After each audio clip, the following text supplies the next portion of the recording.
Okay, welcome back to Beacon Pines. Let's start our infiltration mission. So I'm supposed to find Iggy and Iggy's friend, as well as Joff. But to be totally honest, I don't remember who Joff is.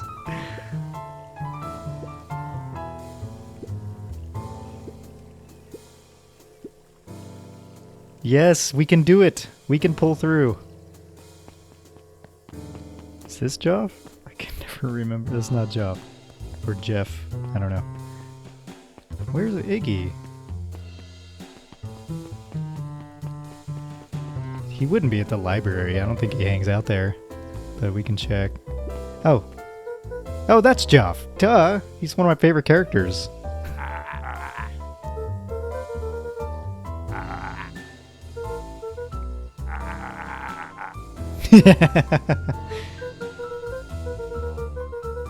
Jeff wheezed out.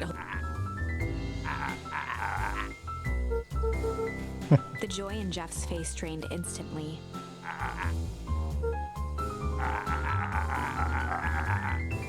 Looking into the sullen eyes of his would-be accomplice, Luca blurted out the first word that came to mind. Ooh, how should I...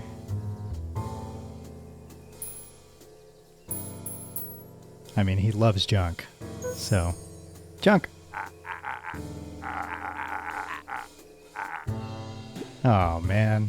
Wait, was that my only chance? Luca wasn't ready to give up so easily. He shouted out again. So junk didn't work. What is this supposed to hide? Jeff's brow perked up. Oh. Sensing some traction, Luca carried on with vigor. Jeff's scowl faded with a sigh.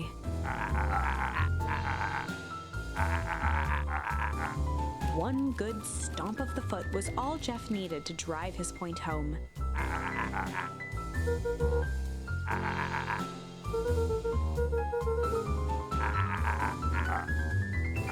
What's gonna... Oh, okay. He's just asking for candy. That's Luca funny. offered out his open hand to seal the deal. With a firm and dusty grip, Jeff reciprocated.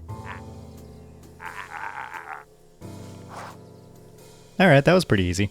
I wanted to see the other options, so that's a bit of a Jeff's bummer. hardware closed down. The effects of the foul harvest stretched wide. When there are no crops in the field, tractors don't need fixing.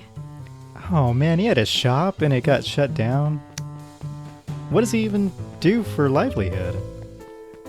Guess that's why he's always just looking for junk. There you are. It's the mean version of Iggy. Iggy raised an eyebrow suspiciously.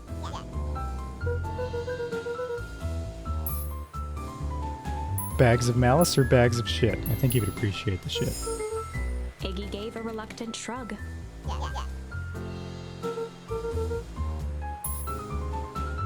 Life has been crooked?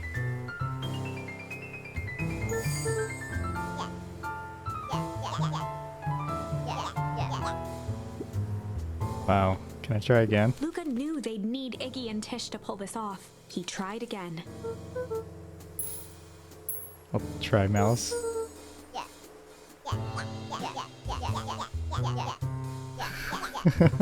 Oh man, okay. We gotta use the non-smart words. Iggy gave a Okay. reluctant shrug. Life has been kind of... I could say strange. Or hard. He might make fun of me though. Okay. Alright. Iggy gave. Strange. Iggy considered the point.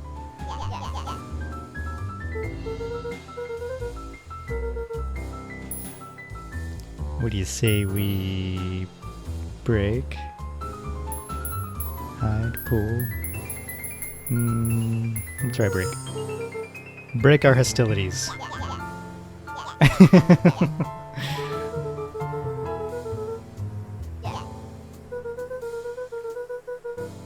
A wild-eyed grin spread across Iggy's face. I knew he would like that.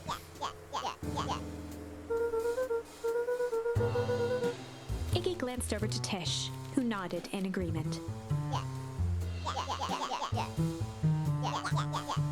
With a quick nod, Luca was off. Yay, we did it! Iggy gazed up at Tish with a smile. A single tear ran down Tish's cheek. What?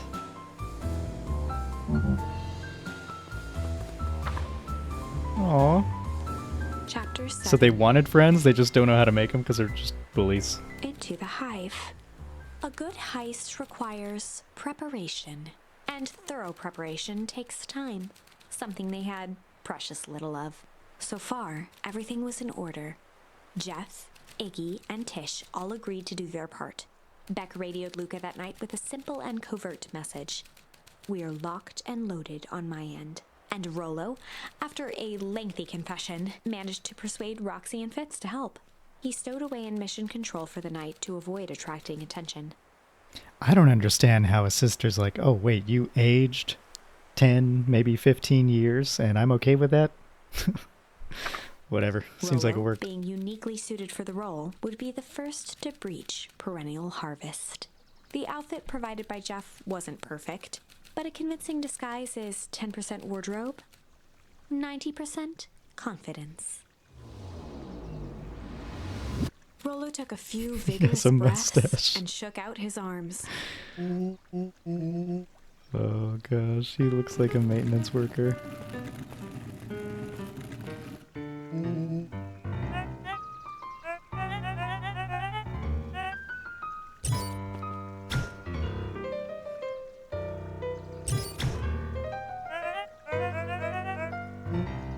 He had to think quick.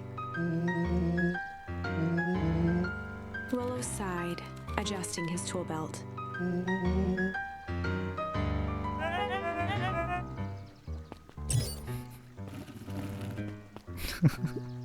It's always a delivery person that gains With infiltration. a stroke of his mustache, Our harvest awaits, Rollo and such. proceeded into the perennial harvest headquarters. Alright. Oh.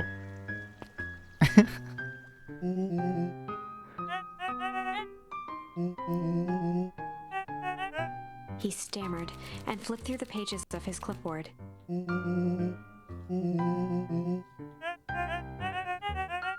Rollo interrupted with urgency in his voice.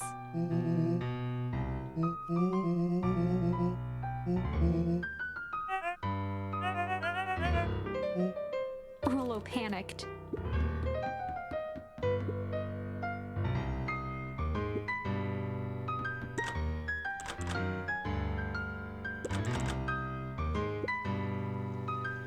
He's panicking.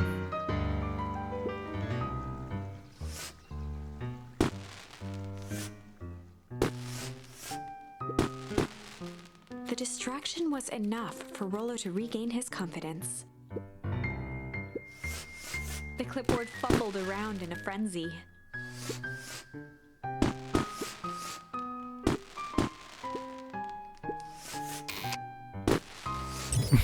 Well, they actually have bad security.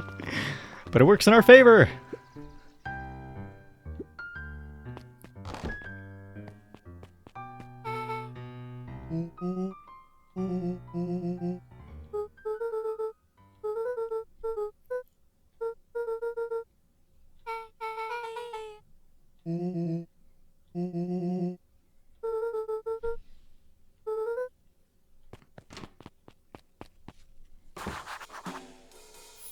Well, what if he's in there? That is weird. That's one of these. Oh no, am I gonna get lost? Oh my gosh. Okay, it's probably follow the mats, but... hallway to nowhere. Can I do it? There's nothing over here. What a maze. Wait, did I? Oops.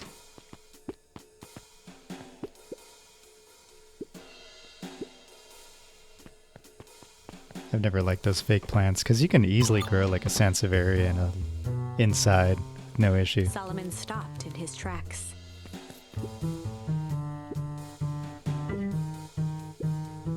A veneer of confusion flashed across Solomon's face.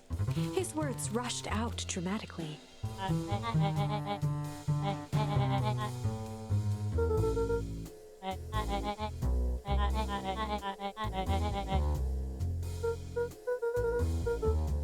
Solomon's facade briefly faltered.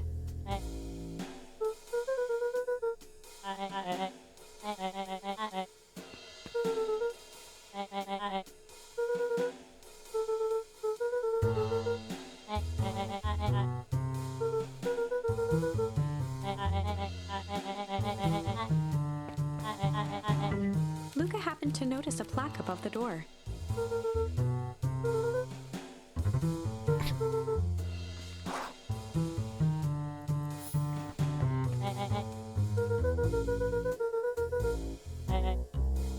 Luca tried the handle. Solomon leaned forward to examine the mechanism.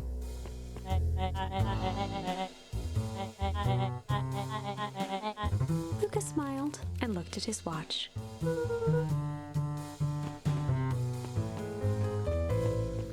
Ooh, what's her plan? Oh, she's gonna turn the power off. But what if they have a generator? I mean, they should, right? Mind a quick hat Yeah. tip and ambled off with a whistle. New to town and already causing damage.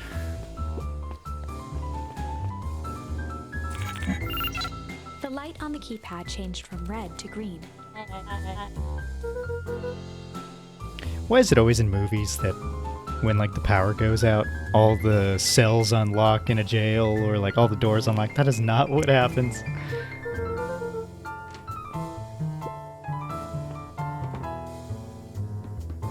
Luca switched on his walkie-talkie.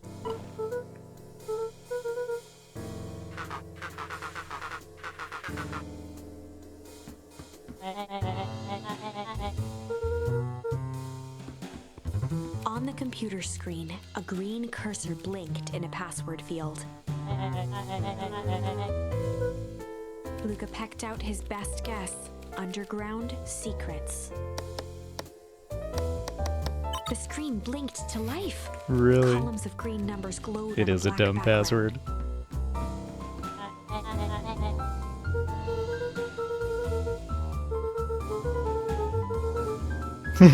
Yeah.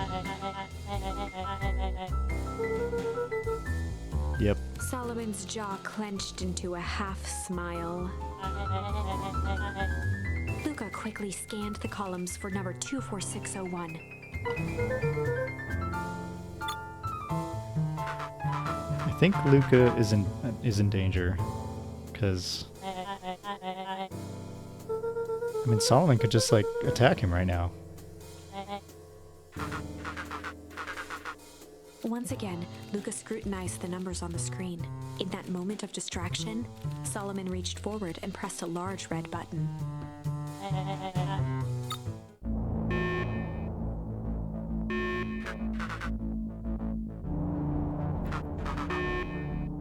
Oh my gosh, look at this.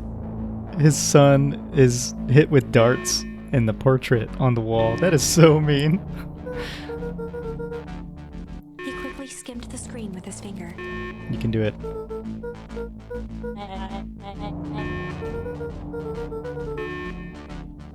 Man, Luke is so trusting. But who would suspect, you know? I mean, I guess there's the only clue we have is this one, but... No time for water!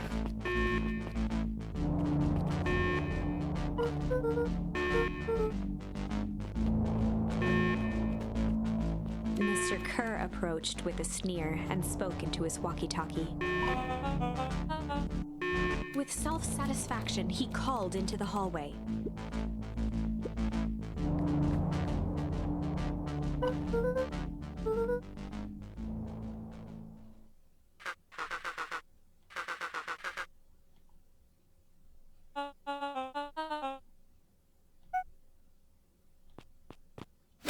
Oh!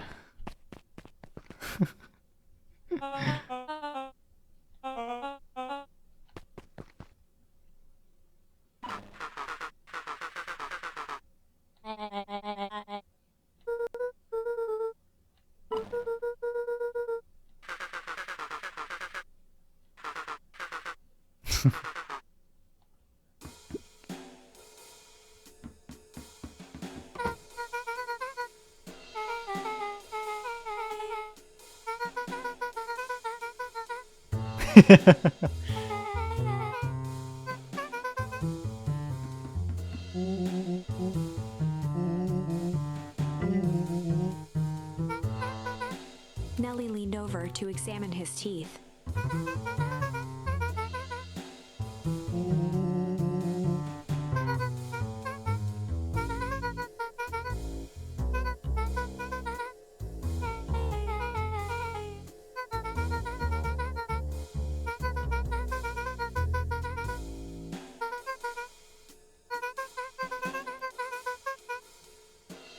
Ah.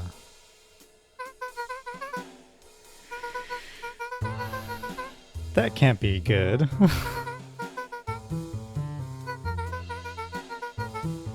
But it likely has side effects, yeah, complications.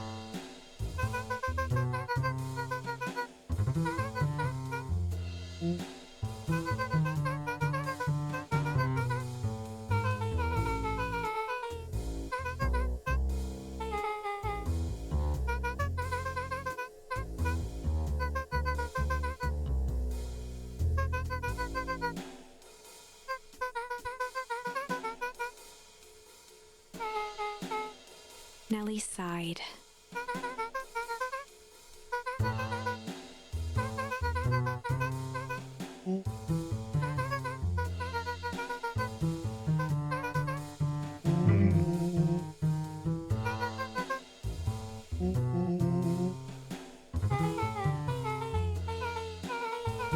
Yeah, that's what it sounds like.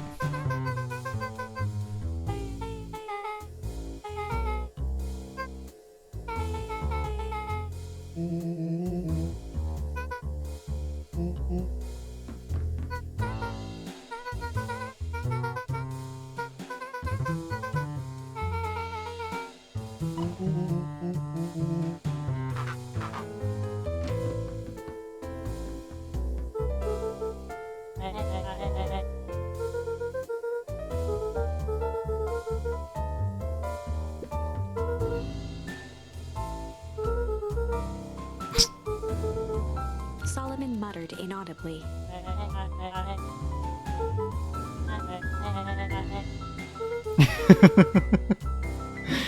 Oh gosh.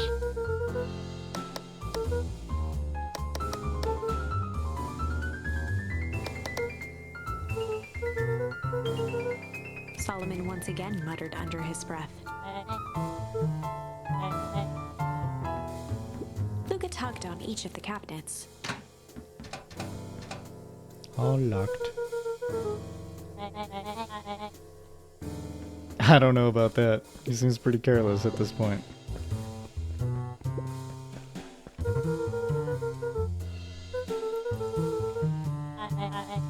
Luca held his hand up to the ashtray.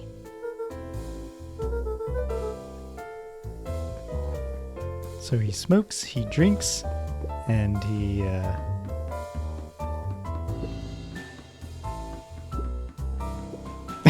okay, and he experiments on his residents. Fantastic.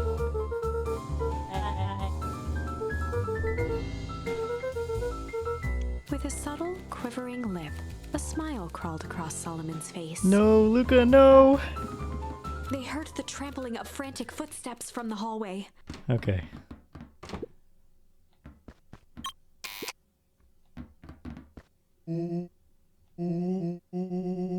Wait, where's Nellie? Oh, she's right there. Why did I not see her?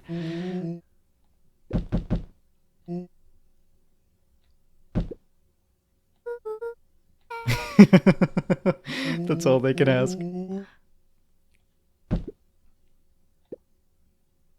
How are they gonna get out?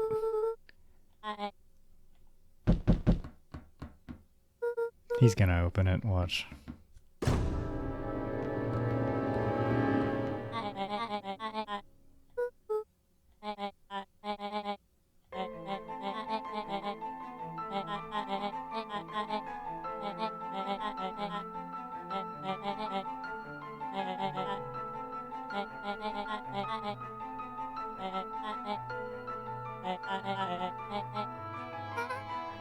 Her eyes searched the floor in thought.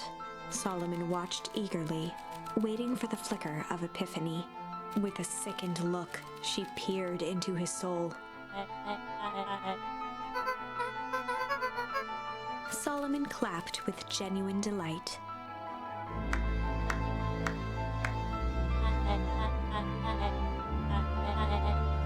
Solomon glanced down, examining his youthful form.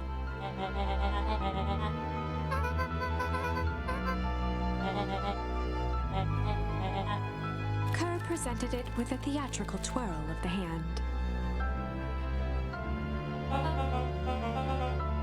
Before he could finish, Rollo snatched the vial from Kerr's palm.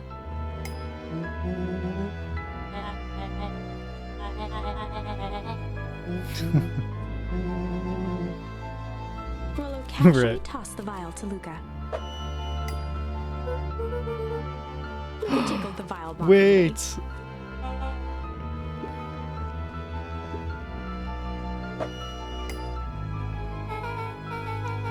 She held it tightly behind Yeah, her Beck back. would definitely smash it. Luca might actually drink it. Solomon sighed, speaking in crisp, measured syllables.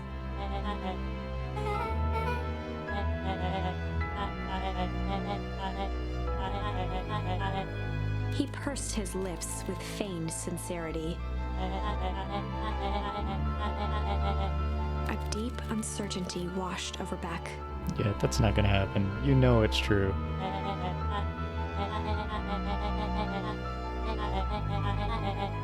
She looked to Nellie shakily. With a dispirited nod, Nellie sighed in defeat. Beck slowly approached Solomon. Beck, no, what you doing? I know you care for your mom, but, like, he's not gonna keep his word.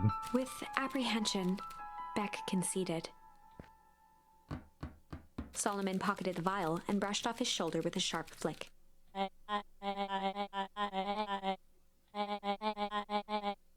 The blood drained from Kerr's face.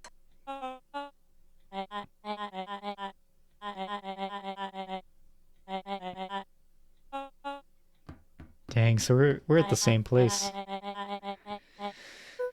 Oh, man.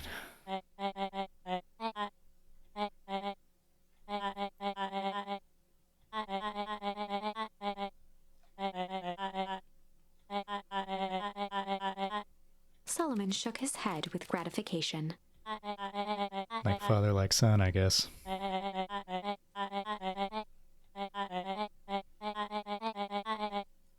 A muffled applause resonated faintly through the walls.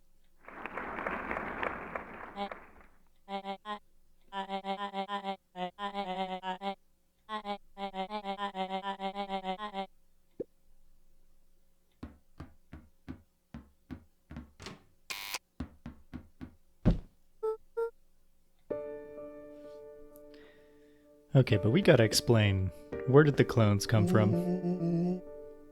I mean... Yeah. I wouldn't blame Beck.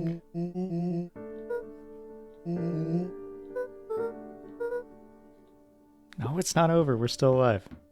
Nellie was staring at the floor, deep in thought.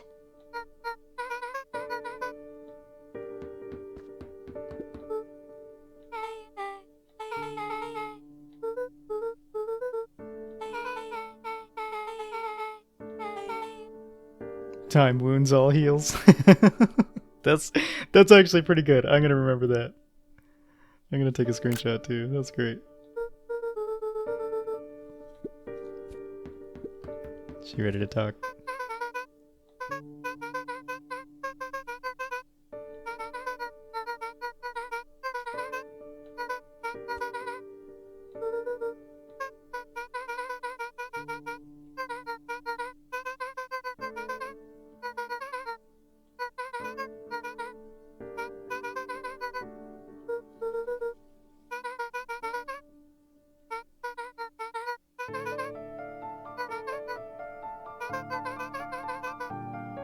color dropped from Luca's face.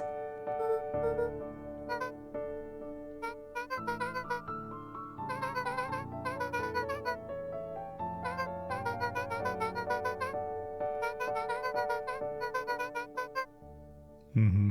That's true. So many of our discoveries are turned into evil. But there's always another path.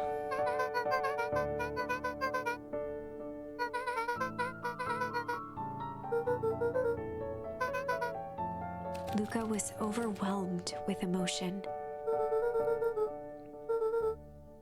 A sudden explosion sounded from the hull. There's Gran / Chapter 8. Mom. Comeuppance. Ears still ringing, Gran picked herself up off the ground.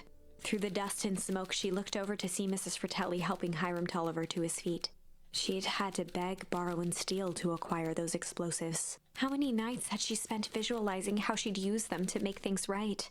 And now, her one shot at destroying the source, that damned hole that swallowed so much of her life, traded for this jagged hole in a wall and a foolhardy shot at rescuing Rollo. With Fratelli and Tolliver at her side, she stepped through. It was a strange feeling.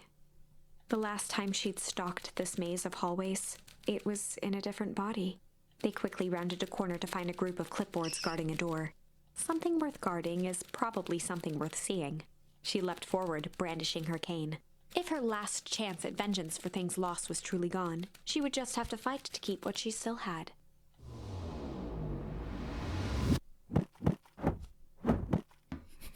She beat the crap out of him with a cane. That's funny.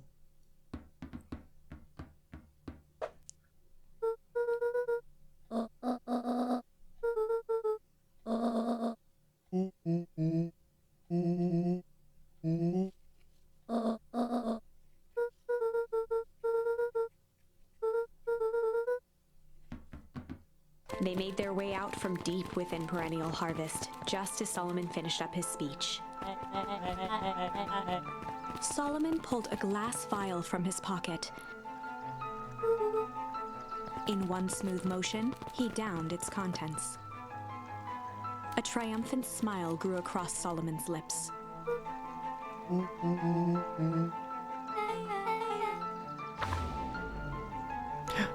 With a Did Beck swap it? mischievous look, Beck elbowed Luca.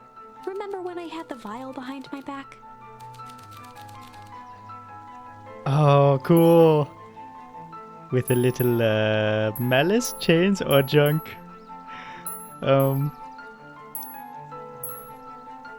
I mean, Beck may or may not do this one, but let's try I it. might have tweaked his wonder potion with a little malice.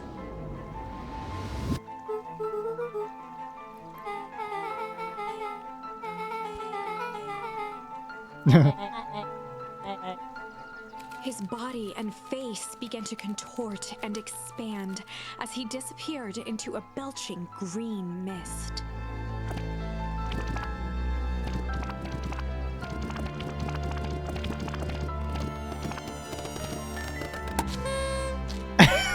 Oh no!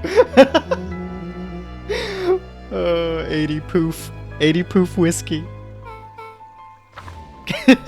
Dude just exploded on the crowd ground. gazed in stunned silence at the now empty stage. The quiet was broken when William Kerr sprinted off stage and into the distance. Yeah, I would run He away was never too. seen around Beacon Pines or anywhere else for that matter Well, again. this is not a bad Watching ending the silhouette of so Kerr far. disappear over the horizon, Luca began to laugh. First, a low chuckle that became uncontrolled, heaving laughter. Through his tears, he was vaguely aware that the crowd had begun to laugh with him. The end. That was unexpected. Perhaps a bit of an absurd ending for my taste, but Yeah, who am I to say? absurd and curt. I'm only writing the damn thing. Okay, so we can put different things in here, junk and change. Let's see, is that the only words we got left? Yeah, I think that's it. Okay, well, thanks for watching. We'll resume next time.